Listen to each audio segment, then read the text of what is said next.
Meus irmãos, minhas irmãs, paz do Senhor Jesus. Abra sua Bíblia, carta de Paulo aos Efésios, capítulo de número 1.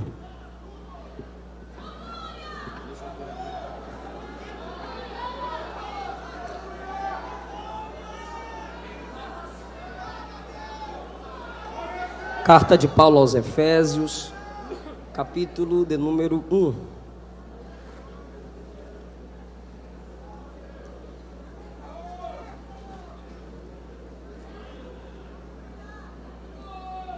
Podemos ler, digam amém.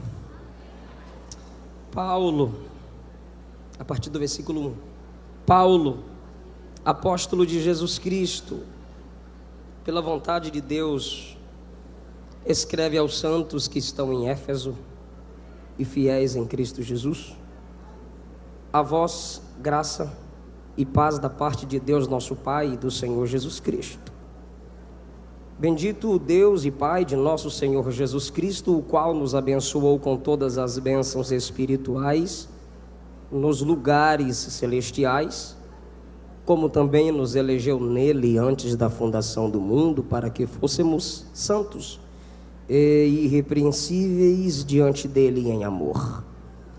E nos predestinou para filhos de adoção por Jesus Cristo, para si mesmo, segundo o beneplácito da sua vontade, para louvor e glória da sua graça, pela qual nos fez agradáveis a si, no amado, em quem temos a redenção pelo seu sangue, a remissão das ofensas, segundo as riquezas da sua graça, que ele fez abundar para conosco em toda a sabedoria e prudência, descobrindo-nos o mistério da sua vontade, segundo o beneplácito que propusera em si mesmo, de tornar a congregar em Cristo todas as coisas, na dispensação da plenitude dos tempos, tanto as que estão nos céus como as que estão na terra.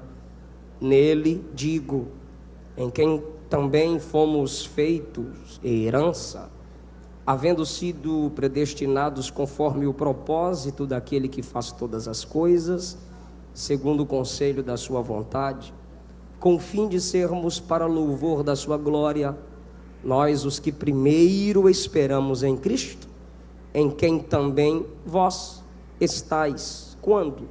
Depois que ouvistes a palavra da verdade, o evangelho da vossa salvação, e tendo nele também crido, fostes selados com o Espírito Santo da promessa, o qual é o penhor da nossa herança, para a redenção da possessão adquirida, para louvor da sua glória.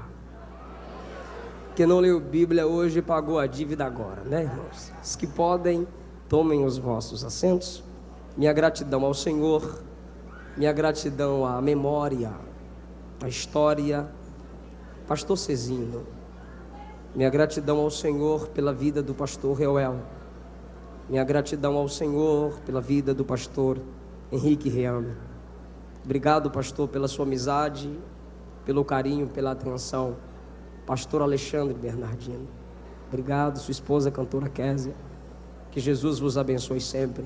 Pastor Moisés, grande nome ligado ao Bom Samaritano, academia de pregadores, a maior hoje no Brasil para formar pregadores e sedentos da palavra para crescerem em Deus. Pastor Lorinaldo, obrigado pela sua amizade.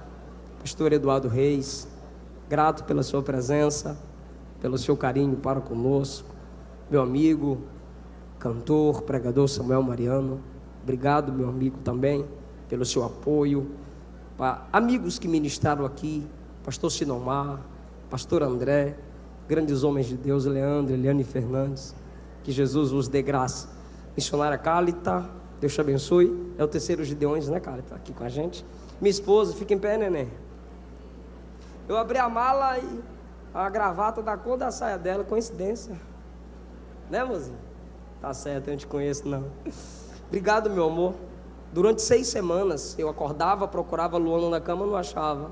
Quando eu ligava, ela estava na igreja, no templo, orando de madrugada, com a cantora Débora, o presbítero Marcos David, pagando o preço em oração pela minha vida aqui. Obrigado, meu amor. Obrigado.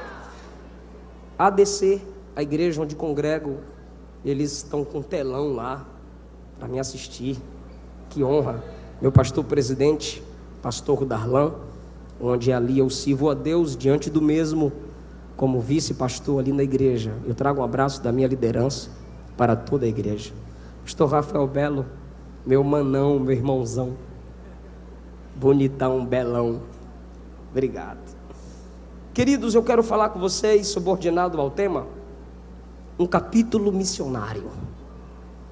O capítulo de número 1 nos traz algumas verdades que com certeza vão impactar a nossa vida aqui nesse lugar. Mas antes, eu tenho alguns materiais, livros, lá junto com o material do cantor Samuel Mariano, ali embaixo do globo. Que os irmãos não se empolguem, as irmãs não murmurem. Casamento a 3 estará lá. Segredos da liderança de Paulo. E esse aqui, quem fez o prefácio foi o pastor Eduardo Reis. E tem uma coleção de 3 livros baseadas no livro dos Salmos. Salmos, mensagens para o mensageiro. Cada um com 50 mensagens explicadas e comentadas para o seu desenvolvimento ministerial. Deus chama, Deus derruba, Deus em Cristo cerca. Saulo, em Atos capítulo 9, em 3 dias ele tem a experiência da oração, já tem visão, é cheio do Espírito Santo. Em Atos 19, Deus começa o processo de salvação, início da igreja em Éfeso, através da vida de Paulo.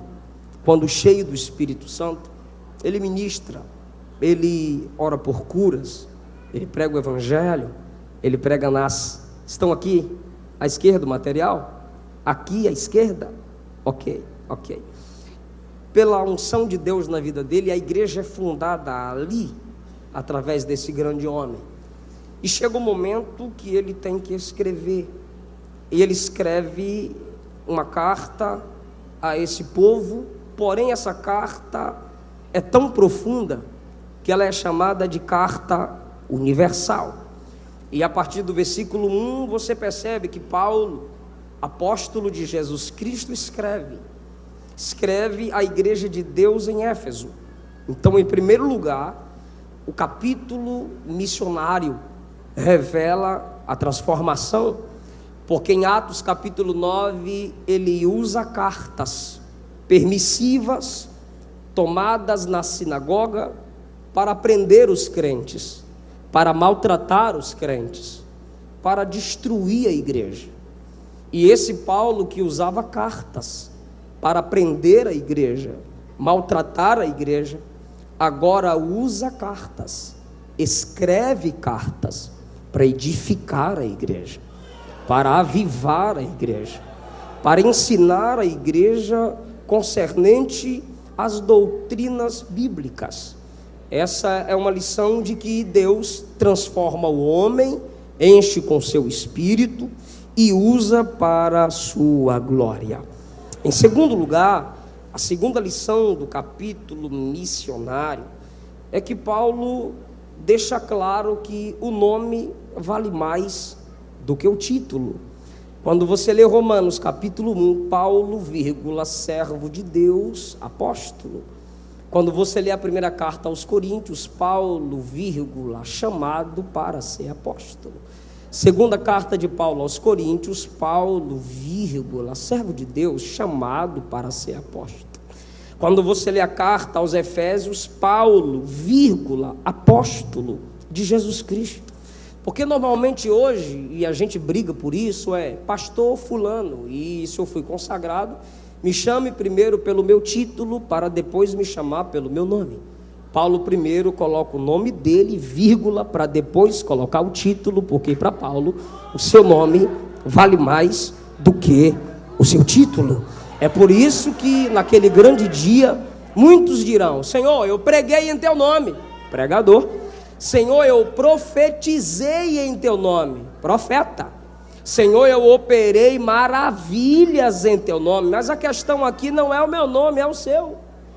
que não está escrito no livro da vida, porque muitos, no afã de valorizar títulos, esquecem da realidade que está por trás do seu nome. Em Marcos capítulo 5, o que Jesus pergunta para o homem de Gadara? Qual é o teu nome? E qual é a resposta? Somos muitos. Jesus não pergunta por quantidade, Jesus pergunta pelo nome. Precisamos entender que o seu nome, o nosso nome, é mais importante do que os números que estão na sua conta, do que os números de carros, de casas. O seu nome para Deus é mais importante do que o número de funcionários ou de CDs vendidos. O seu nome para Deus é mais importante. O seu título revela o seu talento, mas o seu nome revela seu caráter. O talento pode até abrir a porta, mas é a dignidade que mantém a porta aberta. Você precisa cuidar do seu nome. Para isso, você precisa valorizar o seu caráter. Não esqueça, nome é mais que função. Função é mais que título. Então tenha um bom nome, cumpra a sua função, depois pensa no título.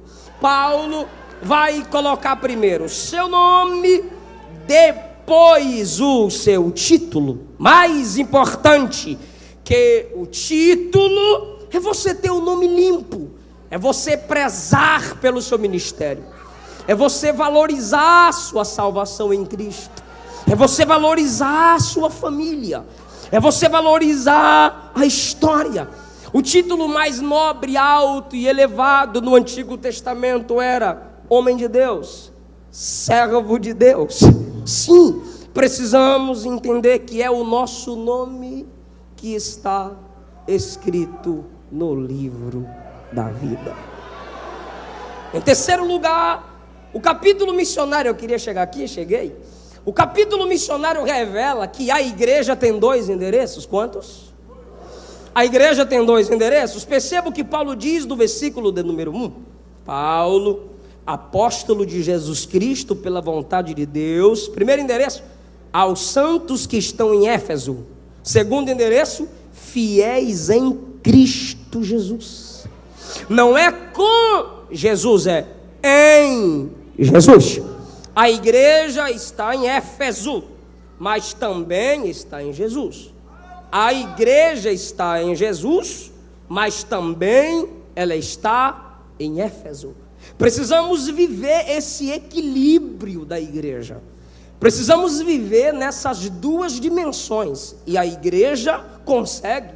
Se a Bíblia diz que ela é assim, é natural ela se comportar dentro dessas duas dimensões. Em Cristo, em Éfeso, sua cidade, seu país, seu estado, seu município, seu bairro. Em Cristo, comunhão com Cristo. Em Éfeso, comunhão com as pessoas. Porque evangelho que isola, não é santificação, é satanização. Você olha para o outro e diz: se afasta de mim, porque eu sou mais santo que tu. Isaías disse que quem diz assim para o próximo: se afasta de mim, porque eu sou mais santo que tu, é fumaça no meu nariz, diz o Senhor. É só fumaça, não tem tanto efeito. Em Cristo, a dívida do pecado foi cancelada. Em Éfeso, tu compra e paga tuas dívidas. Você precisa entender essas duas dimensões. Em Cristo não estamos órfãos, mas em Éfeso devemos cuidar dos órfãos e das viúvas. Em Cristo dizimamos, ofertamos, mas em Éfeso pagamos nossos impostos. E aí, meu querido, a maioria não entende o que Jesus disse.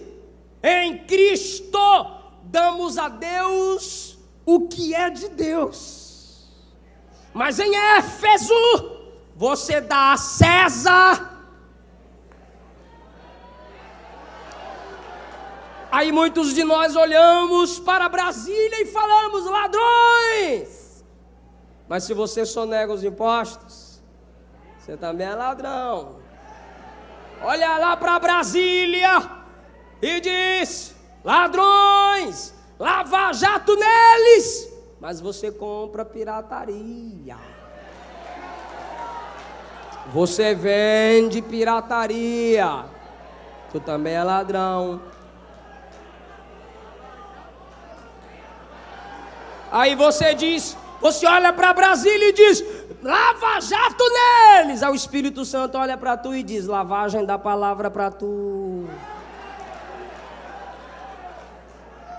O Brasil vai mudar se você mudar. Eu odeio, porque no Facebook o camarada entende de tudo. Eu odeio esse país que não investe na educação. Você lê quantos livros no mês? Hipócrita. Não esqueça de que estamos em Cristo, mas também estamos em Éfeso, ou seja, temos direitos, deveres sociais. Só que Éfeso às vezes se esquece de que estamos em Cristo. Éfeso quer criar leis para quebrar nossos princípios. E a igreja sabe que quem quebra princípios, por princípios será quebrado. Então a igreja está em Éfeso, mas ela não é fiel a Éfeso. Paulo diz: está em Éfeso fiéis.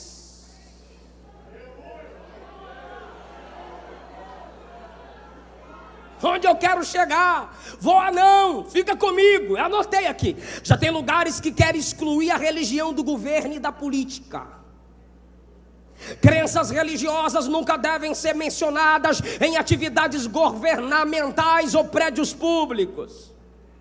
Jamais a religião deve ter qualquer papel no processo de tomada de decisão, na política ou no governo. Vem pra cá, a gente sabe do nosso dever, mas também dos nossos direitos.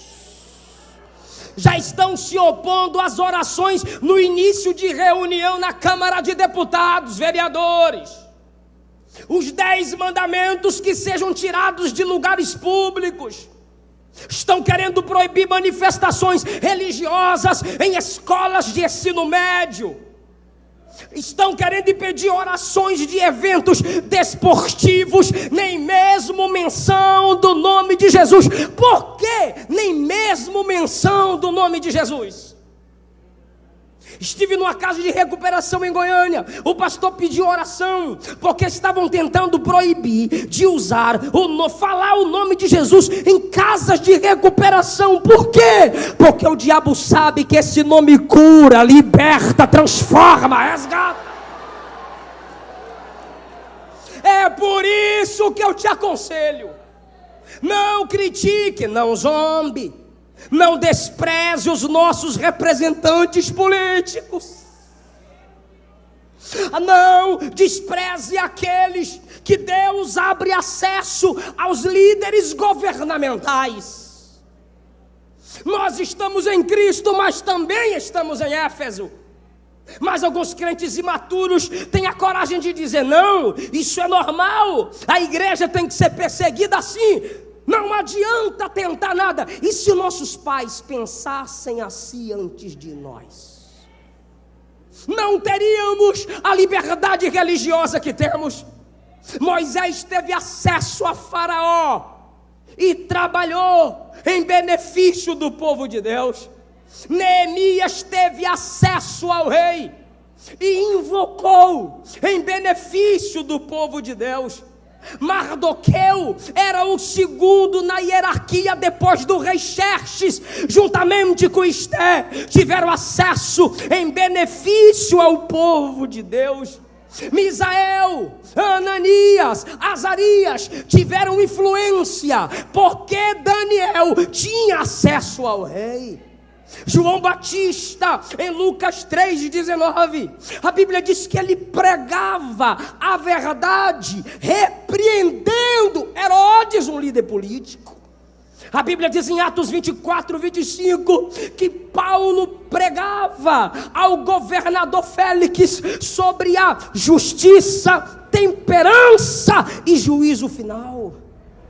Tem acessos que eles têm, que Deus deu a eles, e não deu a mim, não deu a vocês.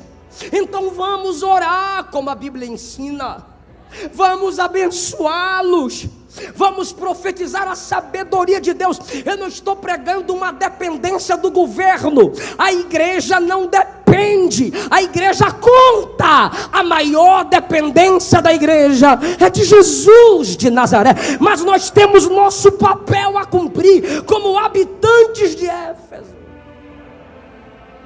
Aí você não pode se esquecer dessa realidade. Éfeso quer aprovar o aborto, mas quem está em Cristo diz não. Éfeso quer criar leis para silenciar o evangelho. Quem está em Cristo diz. Éfeso quer impor de forma disfarçada o homossexualismo para nossas crianças nas escolas, mas quem está em Cristo diz. Éfeso diz que o importante é ser feliz, mas a igreja diz que o importante é ser fiel. Você não pode se esquecer de que você está em 2 endereços. A terceira lição do capítulo missionário é o valor do preparo. Deixa eu fazer uma pergunta. Quem escreveu a carta aos Efésios? Paulo. E Paulo tinha preparo? Tinha. Por que Paulo muda vidas até hoje? Por que Paulo influencia vidas até hoje? Esse camarada tinha preparo na oração. É por isso que ele diz no capítulo 1, versículo 16: não cesso de dar graças a Deus, lembrando-me de vós nas minhas orações. No capítulo de número 3, versículo de número 14, quem está me ouvindo diz amém. Paulo diz: por esta causa me ponho de joelhos perante o Pai. Paulo era um homem preparado na oração.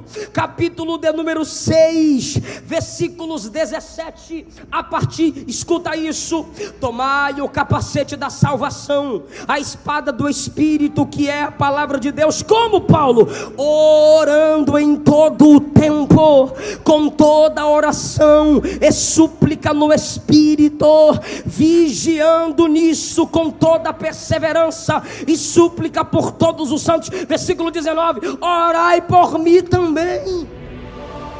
Aí quando você vai ler a vida de Paulo, você percebe que em Atos 9, o camarada novo convertido passa 3 dias orando.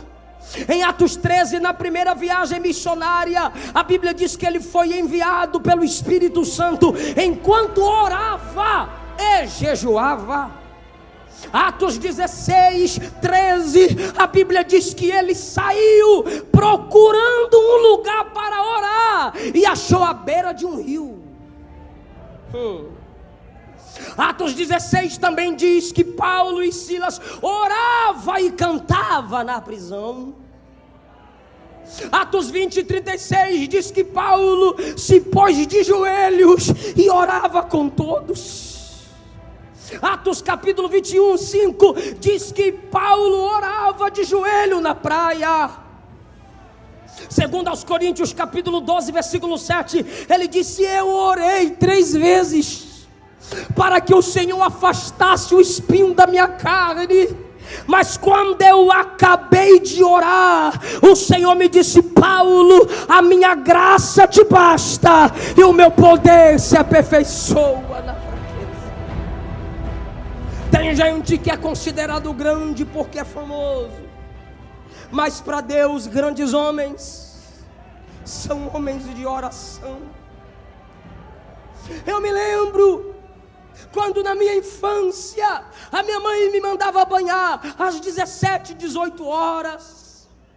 Meu pai me chamava da rua, chega de brincar, vamos banhar. Por quê? Porque já vai começar o culto. E nós falávamos assim, pastor, mas pai, a gente chegar lá, só vai ter gente orando. Minha mãe dizia, o culto começa quando o primeiro crente está orando. Não chegamos mais na igreja e encontramos os crentes de joelhos. Porque se aquela irmã estiver de joelho, eu vou lá para fora mexer no WhatsApp. Culto sem oração. Não se tem oração na vida de muitos crentes. E crente que não ora está em pecado. O pecado te afasta da oração, mas a oração também te afasta do pecado. É você que decide.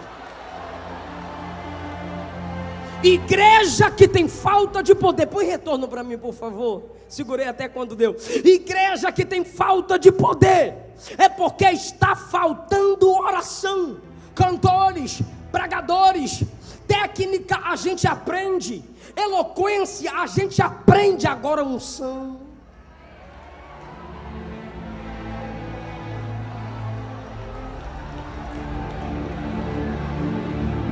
O chão é só no joelho. Precisamos voltar a orar. Eu assistindo a pregação de um pregador, eu assisto os outros pregar também no YouTube, eu coloquei lá, vou ver esse cara vai pregar. E ele disse assim, eu perguntei ao meu professor do seminário, quantas horas o senhor ora? O professor resistiu, eu perguntei 4 vezes, na 5ª vez ele respondeu 4 horas antes de sair de casa. Ah, para de graça. Aí ele olhou para a igreja para a qual ele pregava e disse, não precisa isso tudo, ora 15 minutos.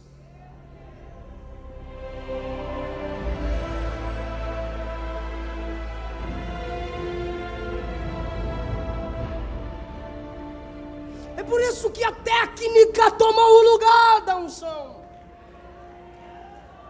Pregação sem unção não é pregação, é invenção. Louvor sem unção não é adoração, é invenção. Tem gente que não entende quando eu uso essa expressão, mas eu vou repetir: se você não ora, você não presta para ser crente.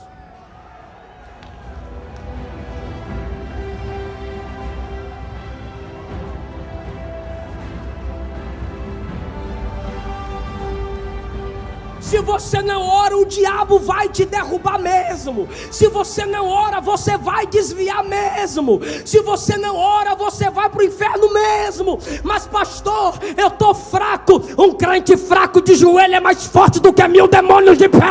Vai orar!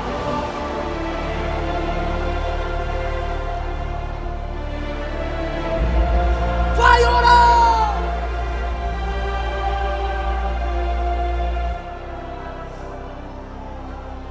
O que é pregação, pregador? Pregação é lógica em fogo. Eu estava ouvindo o pastor André pregar pela manhã e eu vi o bate-papo lá. A menina escreveu bem assim: esse pregador só prega teologia. Pregador tem que pregar teologia mesmo, rapaz? Que ela pregar o quê? História de gibi? Daqui a pouco eu chego aqui. O que é pregação? Lógica em fogo. John Wesley já dizia: ponha fogo no seu sermão, ou ponha seu sermão no fogo.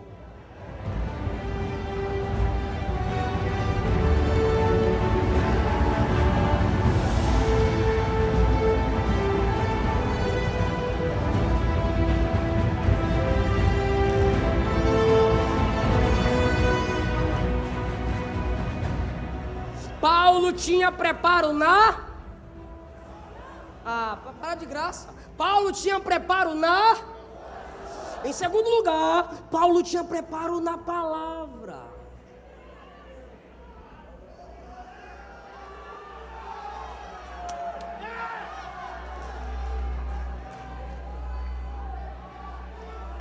Eu não vim aqui bater em pregador.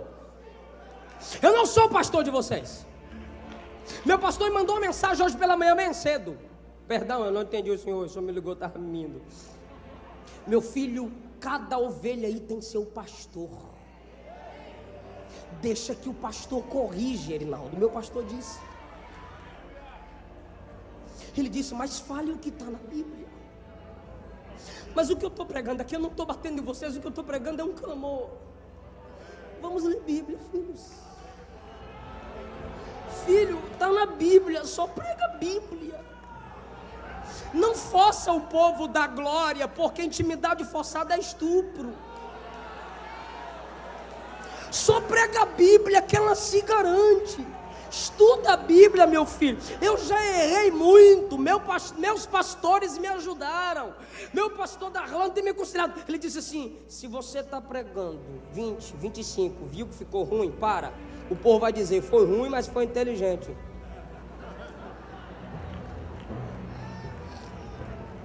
Mas pastor, eu quero ser pregador. Então bora aprender com Paulo. Ainda tem uns camaradas que sobem no púlpito para criticar a teologia. Tem gente que sobe no púlpito para criticar a leitura. Meu Deus do céu, onde é que a gente vai chegar? Atos capítulo 9, versículo 20, Paulo pregava a palavra. Versículo 22 diz que Paulo provava que Cristo era o Cristo. Atos capítulo 13 diz que Paulo estava entre os mestres e os profetas. Paulo tinha no seu tempo o que chamamos hoje de cultura ocidental. Repete. O que é cultura ocidental? Uma mistura entre a tradição judaica, a civilização romana e a filosofia grega. O camarada tinha dentro dele a cultura judaica, a civilização romana e a filosofia grega. Será que o cabra era preparado? Em Atos 13 ele chegou na sinagoga em Antioquia e debatia com os camaradas. Todo mundo ficou calado. Quando ele acabou de pregar, os que o ouviram pregar disseram assim: no sábado que vem prega essa mesma mensagem para nós. Atos 14 ele prega a palavra, está escrito assim, a palavra em Icônio e Listra. Atos 16 ele prega a palavra em Tessalônica, ele prega a palavra na beira do rio, ele prega a palavra na prisão, ele prega a palavra na casa do carcereiro. Em Atos 17 ele prega a palavra em Bereia, ele prega a palavra em Atenas, ele prega a palavra em Corinto. Em Atos 18 ele prega na Galácia, ele prega na Frígia, o que? A palavra. Em Atos 19 ele prega a palavra em Éfeso. Mas pastor, ele pregou tanto em Éfeso que Eutico dormiu e caiu. Pois é, meu querido, o cabra que tinha a palavra, o cara que era teólogo que você tanto critica, quando o cabra caiu do terceiro andar, ele parou o sermão, desceu, abraçou o cabra, disse: está vivo, bora subir que eu vou continuar pregando a palavra. Atos capítulo 20 ele prega na Macedônia, na Grécia, em Troade, o que é a palavra. Meu filho, mesmo que seja Bartimeu, prega o que está aqui. Minha filha, por que eu não estou falando para os pregadores? Porque todos nós fazemos parte do sacerdócio. Lutero disse: considere perdido o dia que você não meditar nas escrituras sagradas. Um dos significados da palavra meditar é sussurrar. Você tem que ler a Bíblia conversando, porque se você não conversa com ela, dificilmente ela vai conversar com você. Você precisa ter preparo na palavra. Eu sei que Gideões é valorizado por muitos, milhares e milhares de pregadores. Então, por favor, deixa eu te ajudar. Pregador é um estudante que jamais se forma. Querido de Deus, se você não semeia no estudo, você não vai colher no púlpito. Se você não semeia no quarto fechado, eu semeei muitas vezes no banheiro, lá na Bahia, no bairro Nossa Senhora da Vitória, o banheiro do lado de fora. Meu pai queria dormir e gritava: apaga a luz. Eu ia para o banheiro, ler a Bíblia no banheiro, porque aquilo que você planta de joelho, você vai colher na tribuna. A mensagem que te custa pouco vai ter pouco valor para quem te ouve.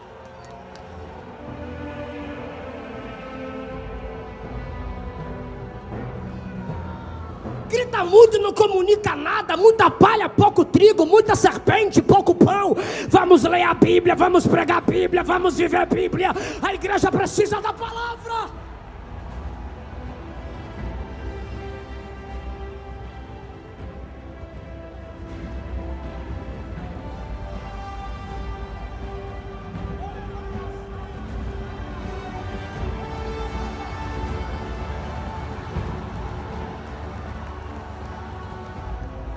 Para de mandar o povo fechar a Bíblia quando você for pregar. Leia a Bíblia. Se prepare na palavra. Se prepare na palavra.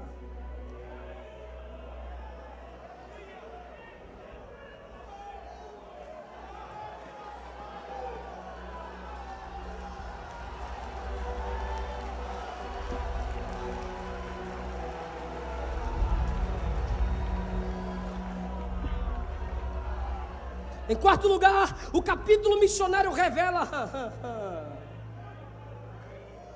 o peso do que se escreve. A arte da escrita tem sido marginalizada. A arte da escrita tem sido marginalizada, não pelo jeito que se escreve simplesmente, VC, OBG, não simplesmente pelo jeito que se escreve, mas pelo que se escreve. E eu não estou falando para ímpio não, estou falando para crente. Tu é poderosozão no Face, né? Vem aqui pessoalmente. Tu é um pitbull nos comentários. Tu é poderoso, viciado Google, copia cola. Pensar tu não pensa. Tu tem argumento? Tenho. Marca um debate. Liga. Tu sabe onde ele congrega, caluniador. Vai lá frente a frente.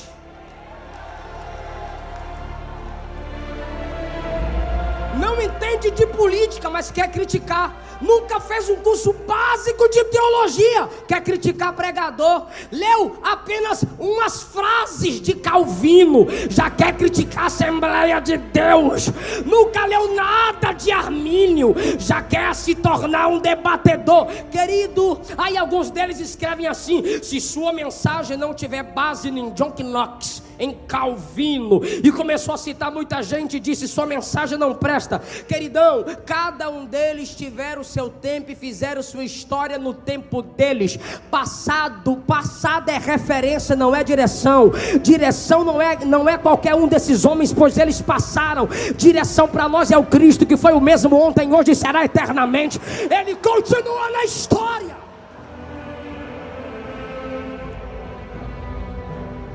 Aí fica debatendo em Face, fica xingando as pessoas em Face.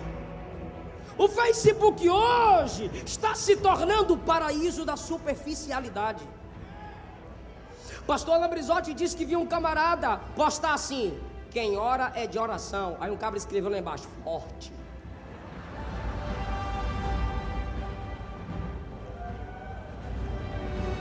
Pastor Eliel Gabi disse assim: quer ser um teólogo? Eu aprendi isso aqui na Academia dos Pregadores. Quer ser um teólogo? Comece escrevendo e postando os seus estudos bíblicos. Influencie quem te segue. Coloca lá a revelação que Deus te deu. Posta lá seu testemunho. E de que Paulo escreve? Isso aqui é para quem gosta de Bíblia. De que Paulo escreve? Ele diz assim, ó, versículo de número 22. Igreja, o que é isso? Eclesiologia. Paulo escreve sobre a igreja. Versículo 2 e 3, ele fala sobre Deus Pai, Deus Filho. O que é isso? Tem ontologia, um estudo sobre um ser chamado Deus. Cristologia, estudo sobre a pessoa de Cristo. Olha o que Paulo escreve. Se fosse hoje, Paulo digitaria. Depois ele diz assim: ele nos elegeu, ele nos predestinou. Isso aqui é plural, é a igreja é predestinada ao céu. Tu vive na prática do pecado, predestinado ao inferno. Recebe Jesus como seu único Senhor e Salvador. Aí você entra debaixo da bênção que a igreja tem, predestinada ao céu. O que é isso que Paulo está escrevendo? Soteriologia, a doutrina da salvação. Ele diz: todas as coisas vão convergir em Cristo, na plenitude dos tempos. O que Paulo escreveu? Escatologia. Ele diz: o Espírito Santo é selo e garantia. O que Paulo escreveu? Pneumatologia. A doutrina do Espírito Santo vai escrever o que edifica, meu filho. Escuta agora. O que os amigos de Daniel escreveram, lançaram Daniel na cova. Tanta gente você está machucando pelo que você posta. Tanta gente você machuca, destrói ministérios, destrói sonhos, destrói famílias por causa de comentários. Está igual os amigos de Daniel. O que escreveram, lançaram ele na cova. O que Sinaqueribe escreveu, deixou Ezequias temeroso. Aí vem Jesus. escreve na areia.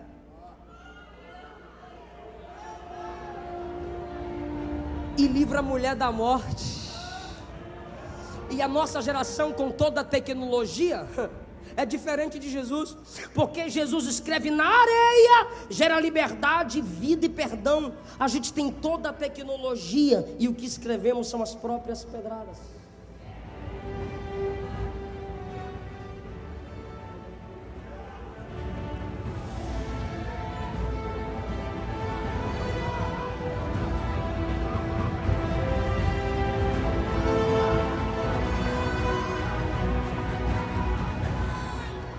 Por favor, pegue na mão de uma pessoa.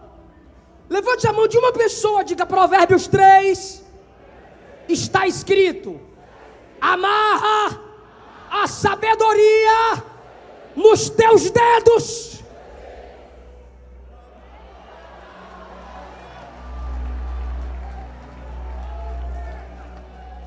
Em último lugar, última lição do capítulo missionário. Paulo, esse capítulo revela as bênçãos da igreja. Paulo louva ao Pai que elege, ao Filho que redime, porque não há salvação fora de Jesus.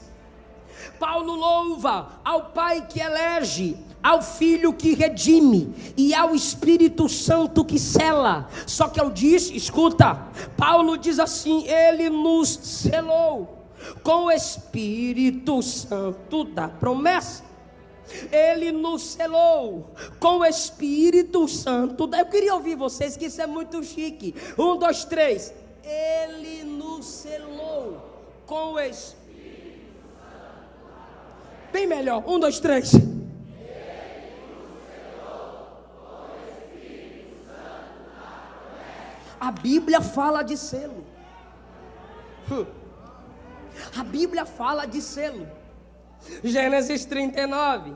Judá se casa, nasce o primeiro filho, nasce o segundo filho, o terceiro filho, e ele pega o filho primogênito e dá como esposa Tamar. E aí ele é mau aos olhos do Senhor. Escuta, estou encerrando. Deus mata. Ele pega o segundo filho e diz: é lei, casa com ela, para ter a semente, manter a história da nossa família. Esse segundo filho olha para Tamar e diz assim: olha, eu me casei com você, mas eu sei que a descendência não será minha. Jogava o sêmen no chão, semente de onde viria o Messias. Deus o matou. Ele disse assim: eu vou te dar o terceiro filho, espera ele crescer. Judá olhou para a viúva e disse: espera ele crescer, e aí eu te darei como seu marido. O rapaz não é dado a ela. Ela quer engravidar, ela quer um filho. Quando ela soube que Judá passava por certo lugar, alguém falou a ela. Ela chegou e tirou a roupa da viuvez e ficou num caminho perto a ele. Ele havia acabado de perder a esposa. Deus matou 2 filhos. O terceiro filho não foi entregue à moça para continuar a história da família. A esposa dele, chamada sua, morreu. E agora ele, na sua viuvez, está passando e ela fica no caminho junto a ele. Ele passou, a desejou e disse: tu se deita comigo, Tamar? Ela disse: eu claro que me deito. Ele disse: ok, vamos nos deitar. Ela disse: o que tu tem para pagar? Ele disse: eu vou lhe dar um cabrito. Ela disse: não serve. Ele pergunta: o que tu queres? Ela diz: eu quero o teu cajado e eu quero o teu selo, junto com a corda. Tem gente abrindo mão do selo por causa de alguns minutos de prazer. E eu vou mandar um cabrito do rebanho. Sacrifica o rebanho a seu bel prazer. Ela disse: me dá o selo, é garantia de que tu não vais me deixar sem nada. Ele disse: toma aqui o selo, símbolo da autoridade tribal. Toma aqui o meu cajado. Se deitaram, ela engravidou. Ele chegou em casa e disse: leva o cabrito e vai buscar meu selo, meu amigo. O amigo disse: eu vou lá buscar teu selo. Quando chega lá, ele pergunta: tinha uma prostituta por aqui? Nunca houve prostituta aqui.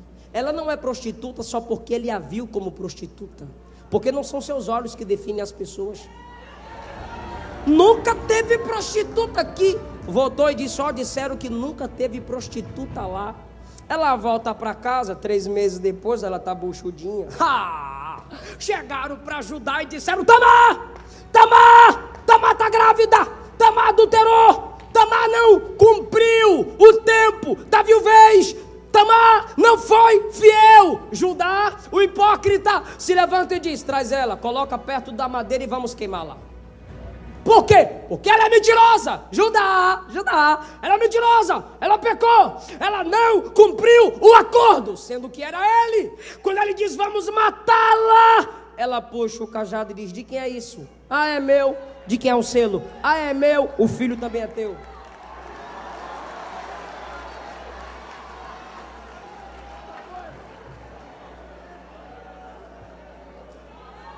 Esté capítulo 3-8, Amã tem raiva, faz um edito, o rei diz, coloca meu selo. Qual é o selo? Tá o decreto, mata todo o povo. Esté entra, intercede, quebra o selo, o povo não morre, Amã é enforcado. Acabou. Daniel capítulo 6, não gosto de Daniel, faz um edito, faz uma carta, se Daniel orar, será lançado na cova dos leões. Coloca o edito do rei, coloca o anel do rei, meu anel, selo do rei, acabou, está selado. Onde? Na pedra. De onde? Da boca. De onde? Da cova. O que era aquele selo? Ninguém tira Daniel daí, ninguém arranca essa pedra daqui. Porém, no outro dia pela manhã, o rei vai até a cova e grita, Daniel, dá-se o caso de que teu Deus, a quem tu continuamente serves, tenha podido te livrar do poder dos leões? Daniel grita, viva ó rei, o meu Deus enviou o seu anjo, fechou a boca dos leões. O rei deu a ordem, tira a pedra, rompe o selo, arranca Daniel de lá. Vem comigo, fica comigo. Mateus capítulo 27, últimos versículos. Procuraram a autoridade maior e disseram, se esse homem que a gente crucificou, matou, ressuscitar, vai ser pior. O que vocês me aconselham a fazer? Pega uma pedra, coloca na porta do túmulo, pega teu anel, coloca argila e mete o selo. Esse selo quer dizer, ninguém remove essa pedra.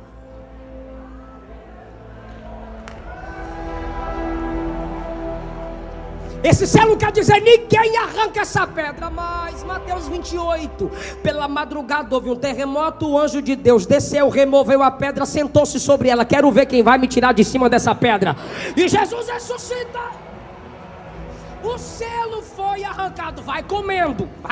Eu sei o que é que eu vou falar aqui. Apocalipse capítulo 5. Vi o livro selado com 7 selos e ouvi o anjo forte bradar, quem é digno de abrir o livro e desatar os seus 7 selos?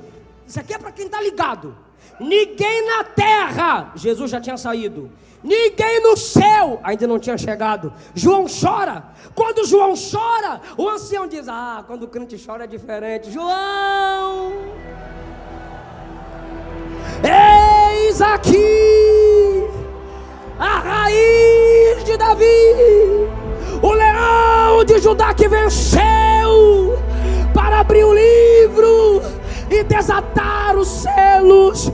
Então Jesus se levanta, pega o livro, e aquilo que fazia João chorar, quem está chorando? Tem motivo para chorar, tem um pastor. Aquilo que fazia João chorar, Jesus remove.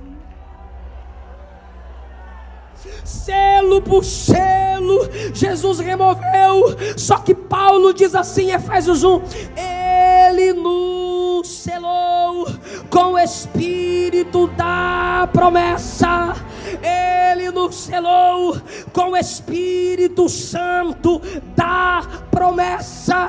Que selo diferente é esse, pastor? É diferente sim. Tem gente que vai demorar de pegar, vai pegar só no meio, mas tem gente que vai pegar, tem gente que vai entender. O selo de Judá, Tamar removeu. O selo selo de Amã, Esther removeu. O selo de Dário, os soldados removeram. O selo da porta do túmulo, o anjo removeu. O selo do livro, Jesus removeu. Mas o selo do Espírito Santo na igreja, não há ninguém que possa remover. Ninguém arranca o selo de Deus da igreja.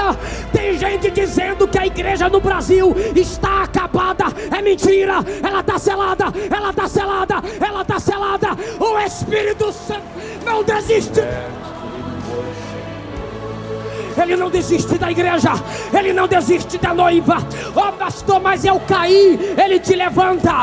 Ah pastor, mas eu estou fraco, ele te renova. Ah pastor, mas eu pequei, ele te perdoa. Ele está selado em você, ele está grudado em você, ele está abraçado em você. Ele não desiste de você. Só quem tem o selo abre a boca e canta. Só quem tem o selo abre a boca e adora.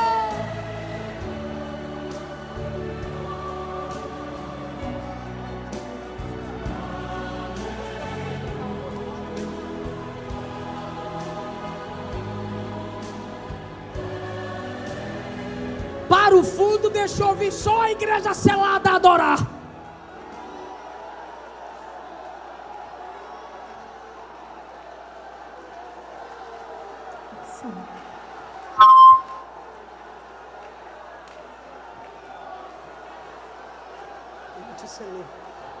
Ele te selou. Pode teu pai e tua mãe te abandonar, eu não te abandono, eu estou junto com você. Eu renovo você, eu levanto você, eu perdoo você. Você não foi predestinado ao inferno coisa nenhuma. Se arrepende que eu vou te levar para o céu.